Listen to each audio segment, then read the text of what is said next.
Good morning guys. ಇವತ್ತು ಒಂದು ಗೃಹ ಪ್ರವೇಶ ಇತ್ತು ಅಂತ ನಾನು ಮತ್ತು ನಮ್ಮ ಹೊರಟ್ವಿ. ಈ ರಾಧಾಕೃಷ್ಣ ಫೋಟೋನ ನಾವು ಅವ್ರಿಗೆ ಗಿಫ್ಟ್ ಮಾಡಬೇಕು ಅಂತ ಪ್ಯಾಕ್ ಮಾಡಿಸ್ಕೊಂಡ್ವಿ. ಇದೇ ನೋಡಿ ಆ ಹೊಸ ಮನೆ ಗೃಹ ಪ್ರವೇಶ ಆಗ್ತಿರೋದು. ಅಲ್ಲೂ ಒಂದು ವೀಡಿಯೋನ ಹಾಗೆ ತೆಕ್ಕೊಂಡೆ. ಮನೆಗೆ ಬಂದಮೇಲೆ ಸಂಜೆ ಸ್ನಾನ ಎಲ್ಲ ಮಾಡಿಬಿಟ್ಟು ದೇವರಿಗೆ ದೀಪ ಇಟ್ಬಿಟ್ಟು ಎಲ್ರಿಗೂ ಒಳ್ಳೇದು ಮಾಡಪ್ಪ ಅಂತ ಬೇಡ್ಕೊಂಡೆ.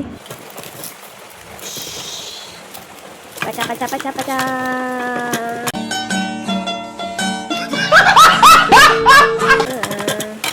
ನೋಡಿ ಗಾಯ್ಸ್, ನಮ್ಮ ಮನೆಗೆ ಬೇಳೆ ಸಾರು ಹೇಗೆ ಮಾಡೋದು ಅಂತ ಹೇಳ್ಕೊಡ್ತಾ ಇದ್ದಾರೆ.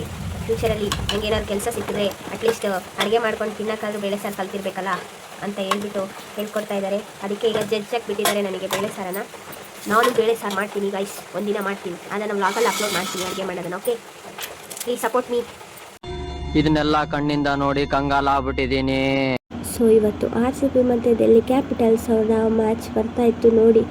6 ವಿಕೆಟ್ ಹೋಗಿತ್ತು. ನನಗಂತೂ ಫುಲ್ಲು ಖುಷಿಯಪ್ಪ. ಹಂಗೆ TV ಮುಂದೆ ಕುತ್ಕೊಂಡು ಊಟನೂ ಬಡಿಸ್ಕೊಟ್ರು ನಮ್ಮಮ್ಮ. ಅನ್ನ, ಬೇಳೆ ಸಾರು ಮತ್ತು ಚಿಕನ್ ರೋಸ್ಟನ್ನು ಮಾಡಿದರು, ಅದನ್ನು ತಿಂತಾ ಇದ್ದೆ. ಯಾರು ಚೆನ್ನಾಗಿದ್ದಾರೆ ಹೇಳು, ಅವಾಗ ಹೇಳ್ದಿಲ್ಲ. ನೋಡಿ ಗಾಯ್ಸ್, ನಮ್ಮಮ್ಮ ಕ್ರಿಕೆಟ್ ನೋಡ್ತಿದ್ದಾರೆ. ಸುರೇಶ್ ಶರ್ಮಾ ಅವರು ನೋಡ್ಬಿಟ್ಟು ನಮ್ಮಮ್ಮ ಹೇಳ್ತಾರೆ, ನೋಡ ಹುಡ್ಗ ಎಷ್ಟು ಚಂದ ಇದ್ದಾನೆ ಅಂತ. ನಾವು ಯಾವ ವಿಕೆಟ್ ಹೋಗುತ್ತೆ, ಯಾರು ರನ್ ಹೊಡಿತಾರೆ ಅಂತ ನೋಡ್ತಿದ್ರೆ ನಮ್ಮಮ್ಮ ಹುಡ್ಗ ನೋಡಿ ಎಷ್ಟು ಚಂದ ಇದ್ದಾನೆ ಅಂತ ಹೇಳ್ತಿದ್ದಾರೆ.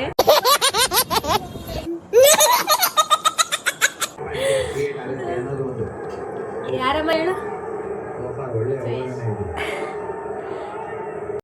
ಸೊ ಈ ಮಿನಿ ವ್ಲಾಗ್ ಇಲ್ಲಿಗೆ ಮುಗಿತಾ ಇದೆ. ಬಾಯ್ ಬಾಯ್. ಅಷ್ಟೇ.